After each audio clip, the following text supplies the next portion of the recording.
Señor, ¿qué haces después de la escuela? El fútbol. El fútbol, muy bien. If I call your name or any name of someone in your group, you are presenting. I'm going to be filling out this feedback form as I'm watching the performance or the presentation. So you want to come up with some kind of interactive thing. When somebody comes to you, say, okay, we're going to give you our song one line at a time.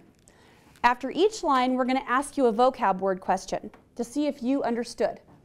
Something like that. I teach Spanish 1 and 2 at Rock Canyon High School. I started out the year doing some very predictable things so that the students would not be alarmed coming fresh out of middle school. Because in Spanish, we pluralize everything. If the article's plural, the noun's plural, the adjective's plural. But then I quickly started changing things up and everything from the way we do classwork to, in this instance, these big projects. We had just started a new vocab unit, and she was trying to kind of figure out a way for us to become more involved with the vocab instead of just like, here's the flashcards, go through them. And so she decided, well, do you guys want to do a project? We're like, yeah, that'd be kind of fun. It was a new experience because usually teachers say, okay, this is what you're going to do, and it needs to be done by then.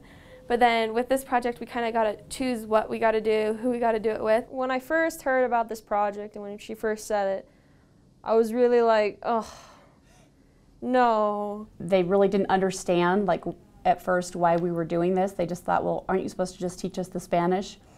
And then when we all got out the Chromebooks and opened up a Google Doc and had to write our own backward plan proposal, they understood better why we had to do all this background work. With the project, you're just writing the information, you're searching the information, you're going to do something. But with this, it was fun, so you're not bored out of your mind, so you don't forget it. And the trial and error thing where we would constantly mix up something. I mean, even in the lyrics, we had things where we didn't have enough syllables, and we'd have to completely restart.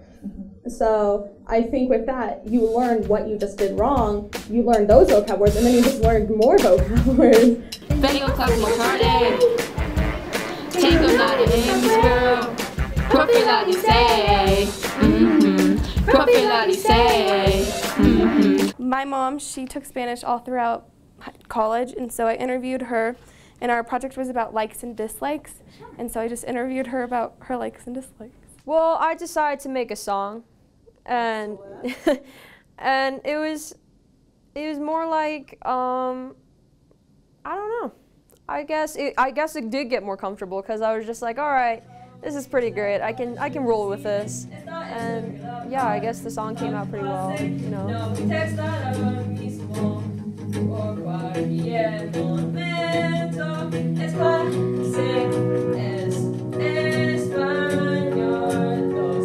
Well, like with songs, how if we listen to them over and over, we get the lyrics. It's kind of that way. So once we practiced the song and we edited it over and over and over, and we had to record it over and over and over, the lyrics really just stuck in our brains, and we had to translate it back from English to Spanish, and that helped us remember. Quiero dormir, dormir, dormir. I don't wanna stay in the class. I'm just gonna shake, shake, shake, shake, shake, shake it off. I also think it helped a lot with like decision making, because most of the time when you're in a group, like you never want to be that person that like controls everybody. Is like, no, we're doing this, and sometimes people tend to like hold back and like not want to share their opinions. And I think with this, it helped all of us like find that balance in between, like when do you share your opinion and when do you hold back and when do you make sure that like everything's gonna work for the group. I'd like to work by myself because in groups you have to like schedule a time to meet, what you have to do, how you're gonna do it, if it's gonna sound the same. I mean, it's just a hassle. I had to come up with a system to get them to actually stay on track and complete these projects on time. So with that, I created this project tracker, and I made it worth a lot of points so that they took it very seriously. And they had to log everything everybody did, every test score, every quiz score that they got along the way. Self-evaluations on rubrics had to go on there, and reflections, final self-evaluations on how they did on the world-class outcome. It was a huge document, and they had to fill that out as they went, and that kept them on track and focused and able to complete this project. Our teacher presented us with like a project tracker, and the steps are different for every group, but she had like an outline for us, and I think it was really helpful to follow that. So if you're thinking about doing this project, make a plan and make sure that you stick to it and make sure you get it done on time. Some students do just want to get the sheet of paper that tells them exactly what to do so they won't mess up and they can just do what the teacher wants to get the A. But I feel like with these kind of projects, they're challenged to figure out what the A is and just impress the teacher. I think from my experiences, we are moving into the 21st century, so teachers are using more of the technology aspect now instead of tests. So if teachers are thinking about maybe doing this, I think it would be a really good decision. For the teacher, I would say just do it. Go for it. Like, you won't know until you try.